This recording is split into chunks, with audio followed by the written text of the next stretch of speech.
स्वागत है आप सभी का आपके अपने YouTube चैनल पे। तो जैसे कि हमने देखा IoT के एमसीक्यूज देख लिए, हम लोग ने मल्टीमीडिया के देख लिए, तो अब हमारे लिए है एक नया टॉपिक सॉफ्टवेयर इंजीनियरिंग। तो चलिए हम स्टार्ट करते हैं सॉफ्टवेयर इंजीनियरिंग के। इसलिए हम दो पार्ट में एमसीक्यूज करेंगे। आज सारे बेसिक्स एमसीक्यूज हैं।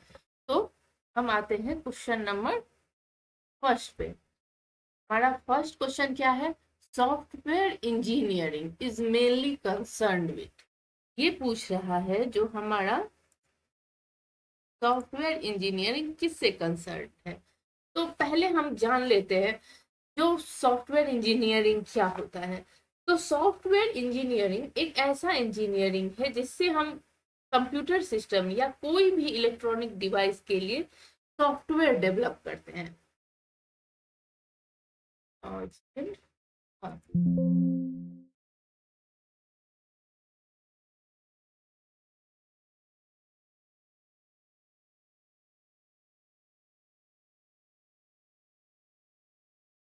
तो हम कहाँ पे थे? जो सॉफ्टवेयर इंजीनियरिंग क्या होता है, तो पहले हम जान ले जो हम किसी भी मोबाइल्स के लिए या कोई भी इलेक्ट्रॉनिक डिवाइस या कंप्यूटर सिस्टम के लिए जो हम सॉफ्टवेयर डेवलप करते हैं, तो वही हमारा जिस उसमें यूज करने वाली चीजें वही हमारी हो गई सॉफ्टवेयर इंजीनियरिंग। बैरी बोहेन इसके फादर हैं। फादर कौन है? बैरी बोहेन। आप लोग नेट पे देखिएगा तो अलग अलग नाम मिलेंगे, लेकिन यही नाम है, BERRY, बैरी बोहेम, BOEHM। सॉफ्टवेयर इंजीनियरिंग के फादर वैसे नहीं पूछा गया है, बट हमें जानना चाहिए जो सॉफ्टवेयर इंजीनियरिंग के फादर कौन है, तो वही है हमारा बैरी बोहेन है। और इसमें यूजर की रिक्वायरमेंट को एनालाइज करते हैं, सॉफ्टवेयर डेवलपमेंट किया जाता है, कैसा सॉफ्टवेयर डेवलप करेंगे उस हिसाब से हम यूजर का जो भी हो रिक्वायरमेंट उसको हम क्या बोलते हैं, उसके रिक्वायरमेंट को हम एनालाइज करते हैं। और अब क्या आता है, जो हमारा नीड क्या होता है सॉफ्टवेयर इंजीनियरिंग का, सॉफ्टवेयर इंजीनियरिंग की जरूरत क्यों हुई, तो बड़े सॉफ्टवेयर को हम कैसे मैनेज करेंगे। तो इसके लिए जैसे कि हम बहुत बड़ा सॉफ्टवेयर, एक छोटा मोटा सॉफ्टवेयर हम याद रख सकते हैं, कहीं लिख सकते हैं, लेकिन जब हम बड़ा सॉफ्टवेयर बनाते हैं तो पहले हमें उसकी डिजाइन को, उसके रिक्वायरमेंट को, ये सब चीजें जाननी होती है। तो ये सब के लिए मतलब क्या होता है, रियल लाइफ में अगर हम किसी घर के बजाय एक दीवार बनाना इजी होता है, ठीक उसी प्रकार जब हम कोई सॉफ्टवेयर बड़ा होता है तो सॉफ्टवेयर इंजीनियरिंग उसको डेवलप करने में या मैनेज करने में हेल्प करता है। ठीक है, ये स्केलेबल भी ज्यादा होता है, क्वालिटी मैनेजमेंट में भी बेस्ट होता है सॉफ्टवेयर इंजीनियरिंग।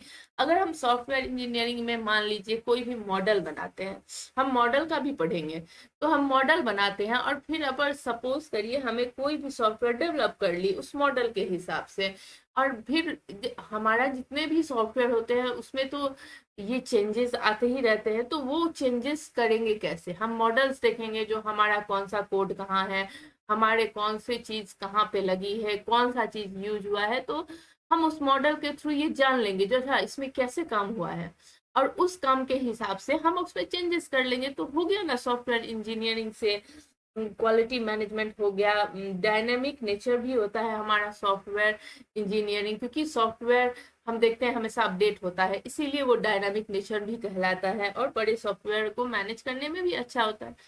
तो चलिए हम जान लिए सॉफ्टवेयर इंजीनियरिंग के बारे में। तो अब हम देखते हैं software engineering is mainly concern with पे ऑप्शंस क्या है। ए ऑप्शन है डिजाइनिंग हार्डवेयर, बी ऑप्शन है producing software with a high quality and a low cost network setup, और डी है कंप्यूटर आर्किटेक्चर। तो हमारा आंसर हो जाएगा बी। जैसे कि अभी पढ़े हैं तो उस हिसाब से हमारा क्या हो गया आंसर, सॉफ्टवेयर को प्रोड्यूस करना हाई क्वालिटी और लो कॉस्ट में। अब question number second, what does SDLC stand for? SDLC का क्या मतलब होता है? हमारे जो ये बिहार में या छोटे मोटे स्टेट के एग्जाम होते हैं उसमें ये सब क्वेश्चन आते हैं, ये हमें जानना चाहिए। तो पहला system design life cycle, software design life cycle, software development life cycle या सिस्टम डेवलपमेंट लाइफ साइकिल। तो ये हमें अब जानना है। तो इसका आंसर हमारा होता है software development life cycle. SDLC का मतलब हो जाता है सॉफ्टवेयर डेवलपमेंट लाइफ साइकिल। अब सॉफ्टवेयर डेवलपमेंट लाइफ साइकिल ये क्या होता है? ये क्या होता है? ये एक मेथड होता है इसमें हाई क्वालिटी सॉफ्टवेयर को डिजाइन करते हैं, डेवलप करते हैं, टेस्टिंग करते हैं। ठीक है, SDLC क्या हुआ? Software development life cycle. Software development या तो कहीं कहीं अगर आपको आ गया जो सिस्टम डेवलपमेंट लाइफ साइकिल, तो हम ये भी लगा सकते हैं, ये भी सही है। लेकिन जब दोनों, देखिए हमारे CD में सेम आंसर है, लेकिन जब दोनों हो तो हम सॉफ्टवेयर को ही टिक करेंगे। ठीक है, और हमारे सॉफ्टवेयर डेवलपमेंट लाइफ साइकिल के कितने फेज होते हैं? उसके टोटल 7 स्टेप होते हैं। पहला हम रिक्वायरमेंट लेते हैं, दूसरा फिजिबिलिटी करते हैं, तीसरा डिजाइन होता है, चौथा कोडिंग होता है, पांचवा टेस्टिंग होता है, छठा डेवलपमेंट या हम इंस्टॉलेशन बोल दें, और सातवां मेंटेनेंस जो कि हमेशा होते रहता है। ठीक है, तो ये मैंने आपको थोड़े थोड़े SDLC मतलब सॉफ्टवेयर डेवलपमेंट लाइफ साइकिल के लिए बता दिया। जो सॉफ्टवेयर इंजीनियरिंग क्या होता है? जब हम कोई भी सॉफ्टवेयर डेवलप करते हैं किसी के लिए, इलेक्ट्रॉनिक डिवाइस के लिए, वही होता है हमारा सॉफ्टवेयर इंजीनियरिंग। उसके नीड में वो अच्छा क्वालिटी देता है, हाई क्वालिटी देता है, कॉस्ट कम लगता है, उसका मेंटेनेंस करना इजी हो जाता है, ये सब उसके नीड्स हो गए। फिर हम दूसरा पढ़े हैं SDLC। तो SDLC का फुल फॉर्म हो गया सॉफ्टवेयर डेवलपमेंट लाइफ साइकिल। उसके टोटल 7 स्टेप होते हैं, requirement, feasibility, design, coding, testing, development और मेंटेनेंस। तो 2 चीजें हमें आ गई। अब हम जानते हैं which one is not a characteristic of good software. Good software का कौन सा कैरेक्टरिस्टिक नहीं है? मेंटेनेबिलिटी, रिलायबिलिटी, इफिशिएंसी और एम्बिग्यूटी। तो इसका आंसर हो जाएगा डी, एम्बिग्यूटी। एम्बिग्यूटी जिसमें आ गया वो हमारा गुड सॉफ्टवेयर नहीं होता है। क्यों? क्योंकि एम्बिग्यूटी हार्मफुल होता है और गुड सॉफ्टवेयर जो होता है सो क्लियर होता है। और ये जो क्वेश्चन है हमारे BPSC TRD 2023 में पूछा गया क्वेश्चन है, इसीलिए मैं इसको यहाँ पे डाली हूँ। कुछ कुछ क्वेश्चन मैं ऐसे डाल देती हूँ जो कि कहीं ना कहीं पूछे रहते हैं। अब हम आ गए क्वेश्चन नंबर 4 पे। What is the first step in SDLC? अभी मैं आपको इसीलिए इसके साढ़े 7 स्टेप बताई हूँ। बहुत जगह पे आपको 5 स्टेप देखने को मिलेंगे, बट जनरली 7 स्टेप में ही होता है। 5 स्टेप में भी कोई कोई सॉफ्टवेयर डेवलप हो जाता है। तो अभी आप ध्यान दीजिए, system design, requirement analysis, coding, testing. तो अभी मैं आपको बता दी हूँ जो इसका आंसर होगा रिक्वायरमेंट लेना। ठीक है, SDLC जो होता है सबसे पहले क्या करता है? रिक्वायरमेंट को गैदर करता है और एनालिसिस करता है। अब देखिए इस फेज में सॉफ्टवेयर को क्या अचीव करना होता है? उसकी डिटेल गैदर की जाती है। इस फेज में सॉफ्टवेयर के प्रोजेक्ट के बारे में डिटेल, सॉफ्टवेयर रिक्वायरमेंट, सॉफ्टवेयर के काम, सॉफ्टवेयर का यूज, सॉफ्टवेयर के एस्पेक्ट, इन सभी पिक्चर को हमें क्लियर करना होता है, ताकि इसी के बेस पे हम फिजिबिलिटी स्टडी की जाती है। और नेक्स्ट स्टेप हमारा क्या था? फिजिबिलिटी ही था। अब आप समझ लीजिए जैसे कि हम एक आर्किटेक्चर है और हमें एक घर बनाना है, तो सबसे पहले हम अपने क्लाइंट के पास जाएंगे जो उनकी रिक्वायरमेंट क्या है ये समझने के लिए। उस हिसाब से वो अपना रिक्वायरमेंट देंगे, जो उनका कितना घर में रूम चाहिए, कैसा रूम चाहिए, कैसा बाथरूम चाहिए, ओपन किचन चाहिए, क्या चाहिए, यही सब हुआ रिक्वायरमेंट। वो हमें क्लाइंट देगा, हमें अच्छे से समझना होगा जो रिक्वायरमेंट्स क्या है, फिर जाके हम नेक्स्ट स्टेप पे जाएंगे। तो आई होप आप नहीं भूलिएगा जो सॉफ्टवेयर डेवलपमेंट लाइफ साइकिल जिसे हम SDLC कहते हैं, उसका पहला स्टेप है रिक्वायरमेंट एनालिसिस। चलिए, बहुत कुछ बता दी मैं आप लोगों को। अब हम आते हैं किस पे? हम आते हैं विच क्वेश्चन नंबर 5 पे। Which testing ensure that new code changes do not break the existing system.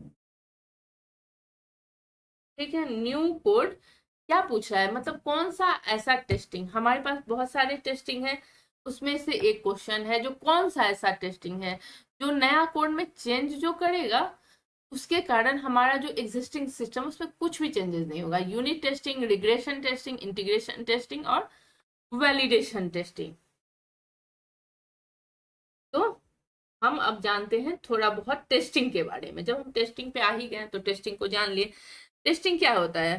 पहले किसी भी सॉफ्टवेयर को एग्जीक्यूट करने की प्रोसेस जिसका मेन ऑब्जेक्टिव बग को फाइंड आउट करना होता है। मतलब टेस्टिंग में हम क्या करते हैं, आप नाम से समझ जाइए, बग को मतलब कुछ भी गलत चीजों को, मतलब हम तो अपने लैंग्वेज में बग बोलेंगे, उसे फाइंड करना ही हमारा टेस्टिंग होता है। और सॉफ्टवेयर टेस्टिंग के बहुत सारे टाइप होते हैं। यहाँ पे जो जो है मैं आपको बता देती हूँ। Unit testing. यूनिट टेस्टिंग में क्या होता है, हम मॉड्यूल वाइज एक प्रकार के, मतलब टेस्टिंग ऐसा होता है जिसमें हम यूनिट को टेस्ट करते हैं, एक यूनिट को टेस्ट करते हैं। और ये कैसे होता है, प्रोग्रामर द्वारा होता है, इसमें कोडिंग फेज में होता है। ठीक है। दूसरा आया हमारा इंटीग्रेशन टेस्टिंग। अब इंटीग्रेशन टेस्टिंग क्या होता है, सभी यूनिट और कंपोनेंट को एक साथ कंबाइन करके टेस्ट करते हैं। जैसे यूनिट टेस्टिंग में एक एक करके टेस्ट करते थे यूनिट को, वैसे ही इसमें सारे यूनिट को कंबाइन किया जाता है, एक एक करके नहीं करेंगे। और मेन ऑब्जेक्ट क्या है, सभी यूनिट को एक साथ कर कैसे फंक्शन करेगा ये भी तो देखना है। हमने सॉफ्टवेयर बनाया, अलग अलग कुछ फंक्शन किए, अब ये भी तो हमें देखना है जब सारे फंक्शन एक साथ काम कर रहे हैं तो कैसे कर रहे हैं। वही हो गया हमारा इंटीग्रेशन टेस्टिंग। तो आई होप आप दो बात समझ गए होंगे, जो यूनिट टेस्टिंग क्या हो रहा है और हमारा इंटीग्रेशन टेस्टिंग क्या हो रहा है। अब हम आते हैं रिग्रेशन रिग्रेशन टेस्टिंग पे। हमारा क्या है नेक्स्ट, रिग्रेशन टेस्टिंग क्या होता है, सॉफ्टवेयर में किए गए चेंजेस की वजह से उसके वर्किंग में कोई इशू नहीं आता हो, वही हो गया रिग्रेशन टेस्टिंग। इसको रिपीटिंग टेस्टिंग भी कहते हैं। तो हमारा जो ये क्वेश्चन है, which testing ensure new code changes do not break the existing, उसका आंसर हमारा हो जाता है रिग्रेशन टेस्टिंग ही, क्योंकि ये हम जो भी टेस्टिंग करते हैं उसके कारण इसमें कोई भी चेंजेस नहीं आता है। तो आई होप आपको ये चीजें समझ गई में आ गई होगी, जो रिग्रेशन टेस्टिंग क्या होता है। ठीक है। अब वैलिडेशन टेस्टिंग ऐसा कुछ नहीं है, ऐसा कुछ नहीं पढ़ने की जरूरत है, हमने 3 टेस्टिंग बता दिया, काफी है। Unit testing. यूनिट टेस्टिंग क्या होता है, बग्स को फाइंड करना। यूनिट टेस्टिंग तो यूनिट वाइज टेस्ट करता है, ये प्रोग्रामर के द्वारा होता है। Integration testing block block wise test होता है, इसका मेन फंक्शन ये है जो सब ब्लॉक को एक साथ हम अगर लाएंगे तो कैसे फंक्शन करेगा।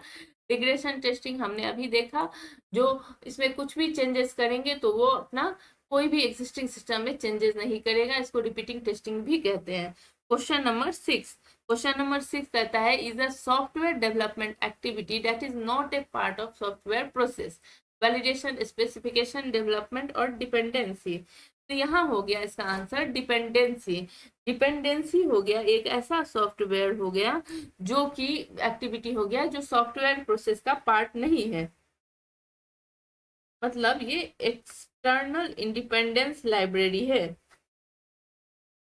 चलिए अब जानते हैं केस, CASE, केस। केस का फुल फॉर्म क्या होता है, computer aided software engineering, control aided science and engineering, cost aided system experiment, या नन ऑफ द अबव। तो इसका आंसर है computer aided software engineering. Computer aided software engineering case का full form है। मतलब केस टूल क्या है, case tool का यूज होता है। अब हम जान लेते हैं थोड़ा सा केस टूल के बारे में, कंप्यूटर एडेड सॉफ्टवेयर इंजीनियरिंग के बारे में। ये क्या होता है, ये सॉफ्टवेयर को बनाता है डेवलपमेंट और मेंटेनेंस करने में इजी हो जाए इसलिए। मतलब case tool is use to make software development and maintenance easy and more reliable. ठीक है, हो गया। क्वेश्चन नंबर हम 8 पे आते हैं, which one of the following is not a software process quality, visibility, timeliness, productivity या पोर्टेबिलिटी। तो इसका आंसर हो जाएगा हमारा पोर्टेबिलिटी। ठीक है। पोर्टेबिलिटी क्या है, एक सॉफ्टवेयर प्रोडक्ट क्वालिटी है। हमारा पोर्टेबिलिटी क्या है, तो हमारा पोर्टेबिलिटी जो है सो एक सॉफ्टवेयर प्रोडक्ट क्वालिटी है, जिसका मतलब होता है सॉफ्टवेयर को हम रन कर सकते हैं डिफरेंट हार्डवेयर पे। सॉफ्टवेयर को हम क्या कर सकते हैं, डिफरेंट हार्डवेयर पे रन कर सकते हैं। अब हम जानते हैं which SDLC model is also known as big bang model. तो इसका आंसर होगा कोड एंड फिक्स। कोड करना और फिक्स करना ही हो गया big bang model. Coding start होता है विथ प्रॉपर प्लानिंग। ठीक है, इसका मतलब ही हो गया, मतलब रिस्की। अब क्वेश्चन नंबर 10 पे आते हैं, which property of SRS is most important? Ambiguity, completeness, inconsistency या कम्प्लेक्सिटी? तो हो जाएगा completeness. All function and non function requirement should be included. Completeness मतलब होता है, अब देखिए ये क्वेश्चन फिर से आया, software engineering is concern with hardware design, program coding only, cost effective software only, debugging. तो क्वेश्चन नंबर 11 का आंसर क्या होगा, जो आप खुद सोचिएगा। तो इसका आंसर होगा कॉस्ट इफेक्टिव सॉफ्टवेयर डेवलपमेंट। मतलब हमारा सॉफ्टवेयर इंजीनियरिंग का एम ही क्या है, ऐसे सोच लेना है। इसका मतलब है प्रोड्यूस करना है reliable efficient software in object and time. Which one is not a function of software project management? कौन सा जो है सो सॉफ्टवेयर प्रोजेक्ट मैनेजमेंट का फंक्शन नहीं है? रिस्क मैनेजमेंट, शेड्यूलिंग, टेस्टिंग और रिसोर्स एलोकेशन। तो हमारा क्वेश्चन नंबर 12 का आंसर हो जाएगा टेस्टिंग। टेस्टिंग जो है तो कोई भी फंक्शन नहीं है सॉफ्टवेयर प्रोजेक्ट मैनेजमेंट का। Testing is a development activity, not a project management. Testing हमारा प्रोजेक्ट मैनेजमेंट है ही नहीं, ये सिर्फ एक डेवलपमेंट का एक्टिविटी है जो हमारे प्रोग्रामर्स और नॉन प्रोग्रामर्स दोनों के थ्रू किसी ना टेस्टिंग के थ्रू होता है।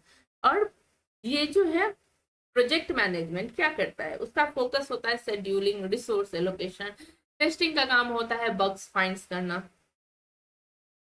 इन software engineering question number 13, debugging क्या होता है?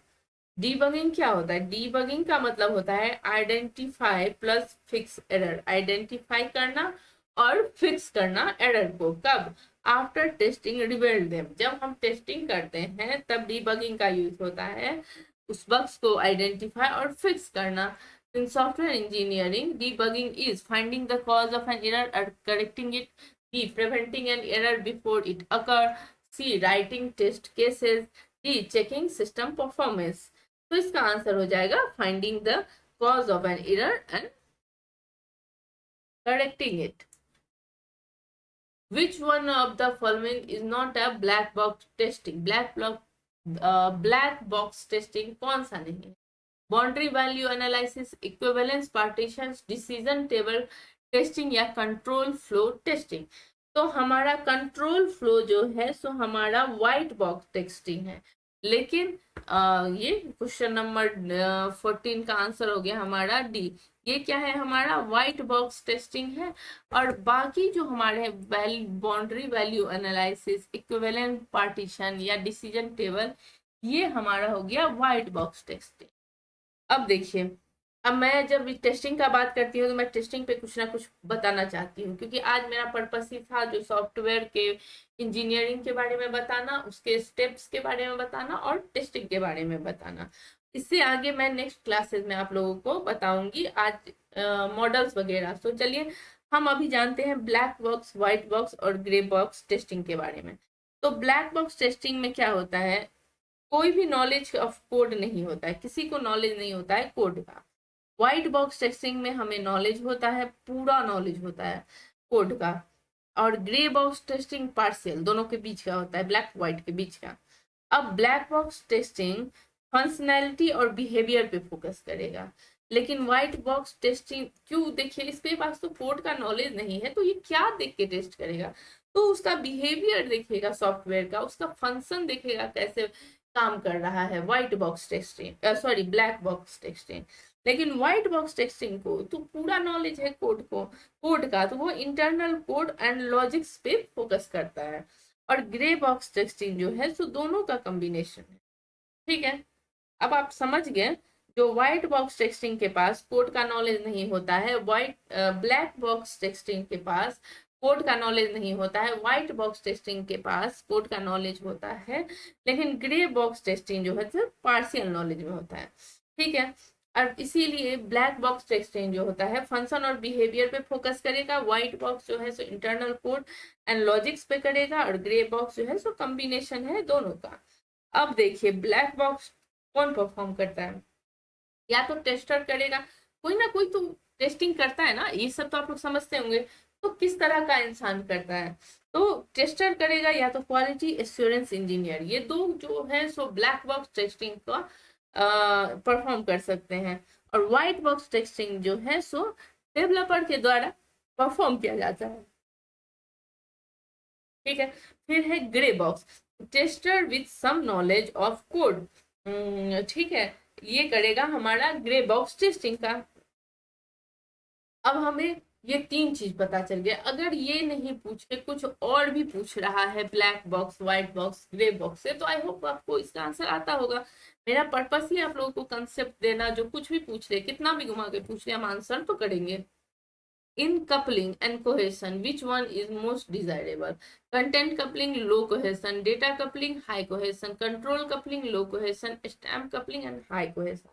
तो इसका आंसर हो जाएगा हमारा B, data coupling and high cohesion. देखिए कपलिंग एंड कोहेशन क्या है, दो की कंसेप्ट है सॉफ्टवेयर इंजीनियरिंग का, जिसका यूज होता है मेजर करना quality of a software system design. तो आई होप अभी तक आप लोग कुछ तो समझे होंगे सॉफ्टवेयर इंजीनियरिंग के लिए। आप लोगों को जितना मैं बताई हूँ ये सब बेसिक है सॉफ्टवेयर इंजीनियरिंग के। जो सॉफ्टवेयर इंजीनियरिंग क्या होता है, सॉफ्टवेयर इंजीनियरिंग के टाइप नीट क्या होते हैं, कितने एसडीएलसी क्या होता है, एसडीएलसी के स्टेप्स कितने होते हैं, या टेस्टिंग, इनके बारे में तो हम जान लिए। अब हम नेक्स्ट क्लासेस में मॉडल्स, जो कि बहुत ही इंपॉर्टेंट है, उससे क्वेश्चंस आते ही हैं, वो पूछेंगे, वो पढ़ेंगे। तो एक बात याद रखिएगा, एसडीएलसी को ज्यादा देखिएगा, एसडीएलसी से क्वेश्चन आते ही हैं। तब तक आप लोग पढ़ते रहिए, देखते रहिए। मिलते हैं हम लोग अगले क्लास में। Bye bye, thank you.